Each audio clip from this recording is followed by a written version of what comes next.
In December 2013, artisanal miners in the mine of Kisengo, which is located in the northern Katanga in Congo, violently demonstrated.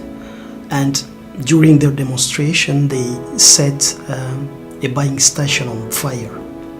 The buying station belonged to local cooperatives, so-called cooperatives des artisanaux miniers du Congo.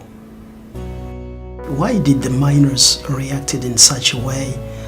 Because the cooperative was claiming to represent their interest and to organize mining activities. The second question is, how did the artisan miners were interacting with that cooperative on their everyday activities?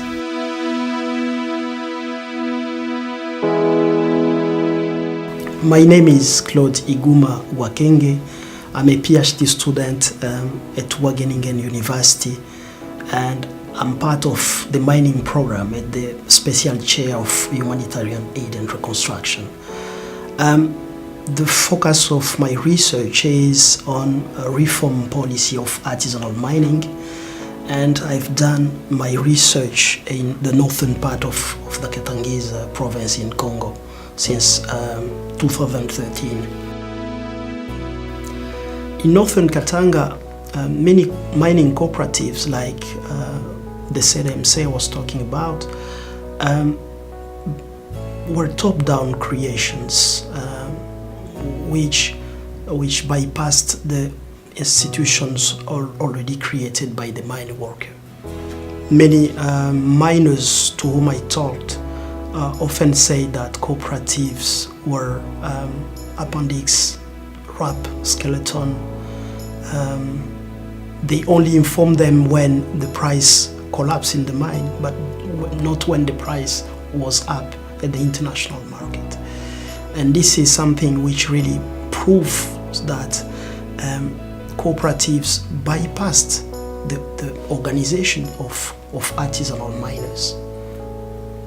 Many cooperatives in the Katanga region bypassed, overlooked the influence of big men.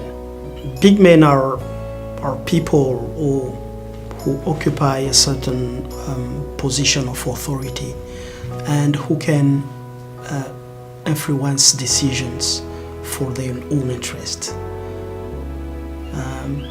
In this process of institutional building to the detriment of the mine worker. And one example which proves it is the fact that for the DMC, for instance, all the board committee was composed of people who were not based in the mine at all, but they were based in towns like Lubumbashi, Likasi. And even one of the board committee member was a brother of the National Ministry of the Mine in Congo. And what we saw so far in Kisengo, for instance, is the fact that next to CDMC, there were local people tried to create another cooperative. Of course, it's still a process which is still ongoing one, but which shows that people, they have this capacity to create their own organization which represent their interest. And this is something the Congolese government should take in account in this reform process of artisanal mining.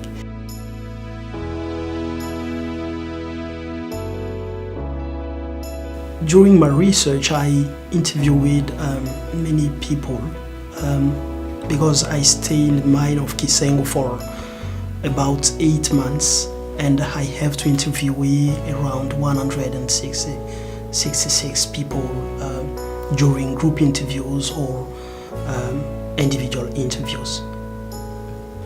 My research was not obstructed to a full extent, but I have impression that people sometimes were very suspicious about my intentions as a researcher, and that really sometimes impacted on my way of doing my field work.